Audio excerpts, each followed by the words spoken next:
Do you need this, Mrs. Kemp? Hello everybody, this is Mad Matt. Why is my mouth not moving? Because this effect takes too damn long in post. You're watching Movie Mattness. From 2008 to 2010, I was living in a remote place far away from anything interesting. I dealt with my boredom and frustration by making a series of puerile YouTube videos celebrating the sports teams of my alma mater, Kansas State University, which was just a few miles down the interstate. When it comes to video quality, we're not talking Citizen Kane here. My videos were maybe a cut above Birdemic and well short of, say, Cool as Ice. Some people loved them, but even more people hated them, and they had no qualms telling me so. Perhaps the worst aspersions were cast from a message board composed not of K-State's snarky rivals, but of a select group of actual K-State fans. Like most internet tough guys, these clowns called everything into question, from my emotional stability to my sexuality, but it didn't start getting weird until someone found out where I lived and made a point of letting me know. After a couple of half-hearted, tongue-in-cheek threats from some of the others, someone followed me at a football game and hid behind a car to snap photos, which were later posted online. I offer this prologue as a jumping-off point into my latest film for review, the offbeat documentary Shut Up Little Man, An Audio Misadventure, directed by Matthew Bate. Shut Up Little Man is about a series of clandestine cassette tapes made in the late 1980s chronicling the ongoing dialogue between two bitter old alcoholics. The film, like the subjects of these tapes, manages to be amusing but not funny, tragic but not poignant, and ultimately a grotesque indictment of our prurient society. Shut Up Little Man is sickening without being graphic, and it almost leaves an oily residue on the viewer. Forget Hobo with a Shotgun. Shut Up Little Man takes us down much meaner and uglier rabbit holes. In 1987, Eddie Lee Sausage and Mitch Dupre, two recent college grads, decided to drive to San Francisco together and rent a cheap apartment in the Lower Haight district. They soon learned that they lived next door to homophobic redneck Raymond Huffman and his openly gay roommate Peter Haskett. Two alcoholic old men who could be heard through the paper-thin walls engaging in nightly disputes marked by extreme profanity and verbal abuse. As their fights became more threatening and violent, Eddie and Mitch decided to secretly record all of Ray and Pete's arguments, claiming they would use it as evidence in case the police had to be called. But soon these recordings became a personal fetish for the younger men. They would go to unusual extremes, such as hooking a microphone up to speakers and inviting guests over to listen to the fights, sometimes making a party of it. They would later take sound bites from Ray and Pete's arguments and strategically place them on music mixtapes they made for friends. Finally, they started disseminating entire highlight tapes of these fights, and these tapes would be duplicated and distributed further until the cacophony of cruelty that was Ray and Pete's contretemps became the pre-internet equivalent of viral audio.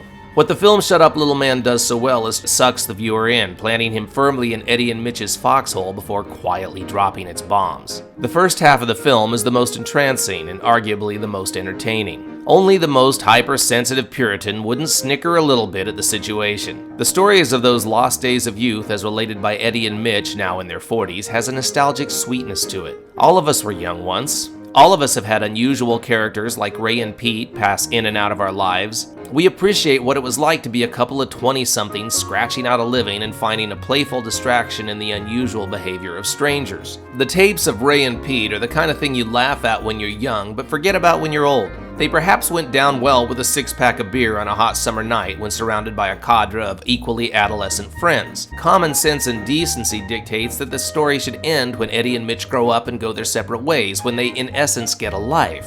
Unfortunately, this is only the beginning. As the interest in the tapes continues to spread, the ongoing drama of Ray and Pete attracts numerous creative parties interested in incorporating the material into other art forms. Among those interviewed for the film are comic artists Daniel Clowes and Ivan Brunetti, who each do their own comic book renditions of the tapes, film producer Henry Rosenthal and director Mike Mitchell, two of the many who failed to get a feature film off the ground, and artist-playwright Greg Gibbs, who actually did write a play based on the audio tapes and spearheaded a major pitch meeting to turn the play into a film, only to find himself cut out as the project went forward, a professional slight that he blames on Mitch and Eddie. One of the film's many strengths is the way that Eddie and Mitch seem to transform right before our eyes. In the early going, as they relate their post-college days of capturing Ray and Pete's rants, there is almost an aw shucks milieu, and we tend to shrug and say, oh well, boys will be boys. But as the story progresses and we see how these men have tried to capitalize on Ray and Pete's misery, we start to catch glimpses of their darker, more monstrous sides. At one point in the narrative, Eddie places a copyright on the tapes to protect his own creative rights.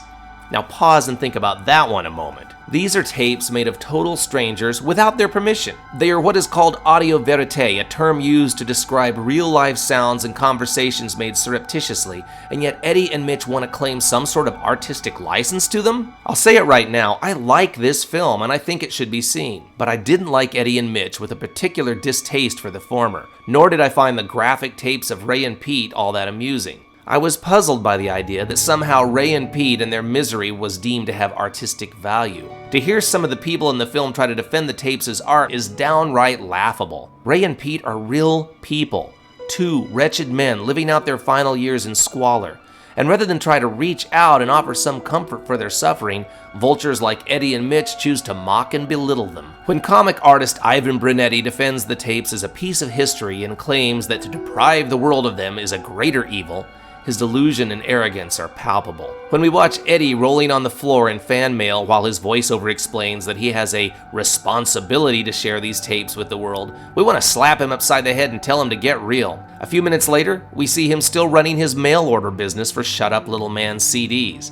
Exploitation of his fellow man is apparently good for business. We also learn that there is a website devoted to these tapes, complete with photographs of Ray and Pete that were secretly snapped by our two obnoxious anti-heroes. Perhaps the most powerful moment of the film is an interview with Peter Haskett a few years before his death. When he learns for the first time that his many violent arguments with Ray have not only been captured on tape but dispersed throughout the world, his reaction is one of bewilderment and sadness. Here is a man beaten down by life, a man who spent his twilight years trapped in a one-bedroom apartment enmeshed in a weird symbiotic relationship with his equally downtrodden friend. Imagine how it must feel to learn that you are on the receiving end of such exploitation. Which brings me back to my own story, the one about my online critics finding out where I lived and photographing me in public. Now, no harm ever came to me or my family, and perhaps it never would have, but I nevertheless made a point of tracking down the identities of several of my harassers. Imagine my shock when I learned that these were not bored teenagers looking for kicks, but grown men with families. The man who hid behind the car to snap that creepy photo was 40 years old with a wife and 2 kids. Now recall that a large percentage of the fan base for Shut Up Little Man tapes is roughly the same age,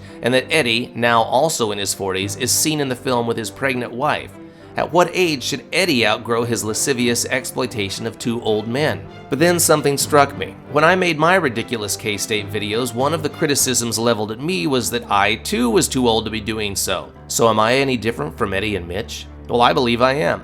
My only objective at the time was to amuse and entertain. Eddie Lee Sausage's continued objective is to exploit the suffering of others and rationalize it as some noble cause. I was often labeled as an overgrown child, but it is my impression that Eddie Lee Sausage, Mitch Dupre, and all of the fans of Shut Up Little Man tapes are not overgrown children, but overgrown adolescents. Their immaturity is not about childlike wonder. It's about never leaving that weird stage of life that begins with puberty and carries through to the mid-20s. That detached and hedonistic world where pleasure and amusement come at the expense of others, and the human experience is little more than a marketable commodity for those clever enough to take advantage of it. Now, if you have any sense of decency, Shut Up Little Man will disgust you, and I think that's what makes it so profound. Forget Eddie Lee Sausage's half-hearted defense of his actions. Covert greed and licentious voyeurism are the real human condition. Strange as it may sound, I believe this truth is what makes Shut Up Little Man an important film. Mad Matt says give it a look, then go and sin no more. All right, we've seen what you can do with a boy. How are you when they come a little bigger?